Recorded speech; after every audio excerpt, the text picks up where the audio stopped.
For decades, we've been told that infant formula is as good as or better than breast milk. But what if that narrative was crafted more for profit than for our babies? Thank you for clicking on this video. My name is Dustin. And before we dive in, let's be clear. This video isn't about shaming parents who use formula or the many families that truly rely on it, because there are a lot, and that's okay. This is about exposing the industry's practices and the regulations that have allowed the subpar nutrition to become standard for our most vulnerable, our infants. But how did it get this way? In the post-World War II era, formula was marketed as a modern alternative to breastfeeding. In the 1950s through the 70s, breastfeeding was depicted as outdated and inconvenient. Healthcare professionals were often incentivized to push baby formula. Hospitals would give out free samples and encourage that mothers used them. The global impact, aggressive marketing in developing countries, led to misuse and health issues. There were villages where they sent so much baby formula but didn't send them clean water, and they were utilizing the dirty water to make the baby formula, and you can kind of do the math. The bottom line, the shift from breastfeeding to formula was heavily influenced by corporate interests and not solely by personal choice or medical necessity. So what's the nutritional comparison? Breast milk versus baby formula.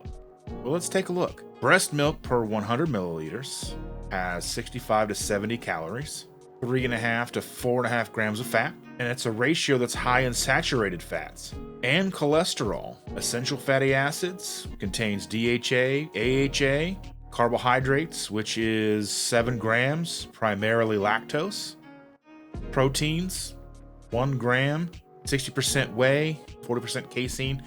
If I'm not pronouncing that correctly, let me know in the comments. The bioactive components, which include immunoglobulins, say that 3 times fast, enzymes, hormones, and growth factors. Let's discuss the infant formula. Calories, 67 calories. Fat, 3.5 grams of fat.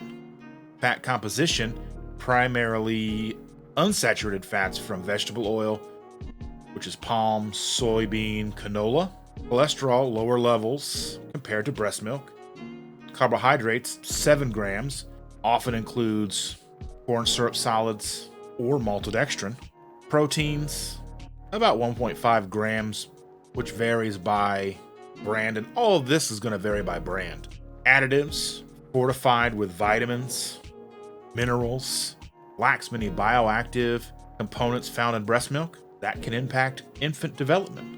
I want to talk about the use of expeller-pressed canola oil in infant formulas. Some infant formula brands, I'm not going to name names, which typically end up being on the higher end of the cost spectrum, are boasting that they utilize expeller-pressed canola oil in their fat blends. Expeller pressing is a mechanical method that extracts oil without the use of chemical solvents. So that sounds good, right?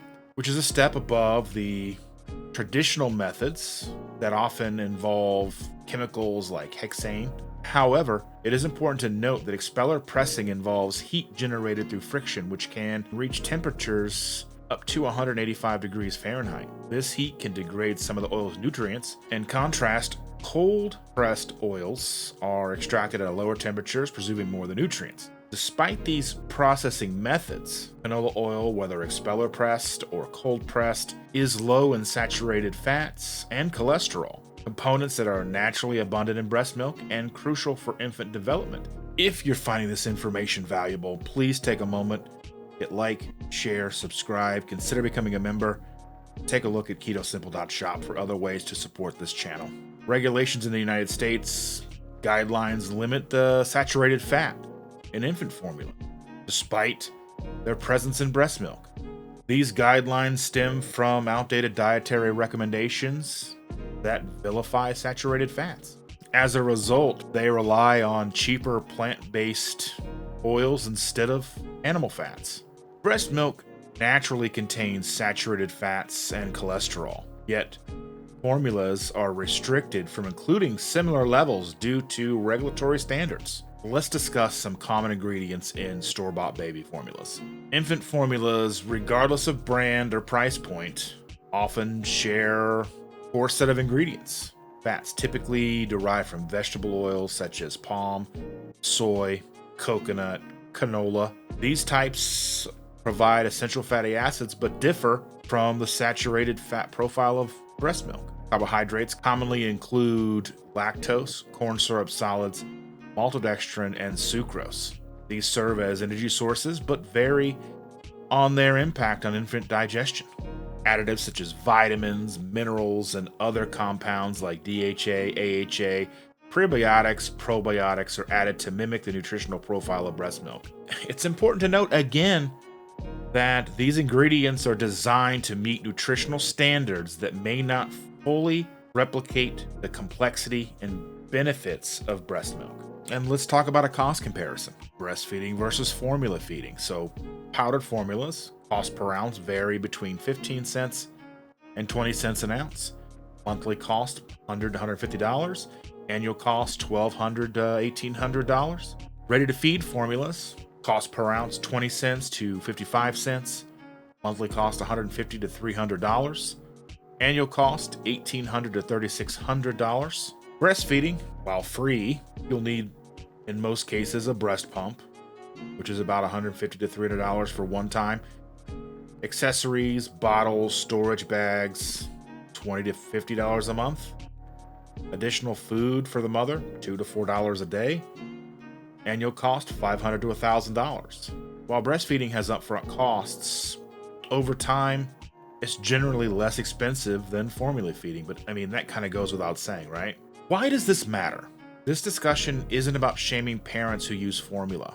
Again, it's about advocating for the transparency and better options. The formula industry has historically prioritized profits over optimal infant nutrition, and regulations have not kept up pace with scientific understanding of what infants truly need.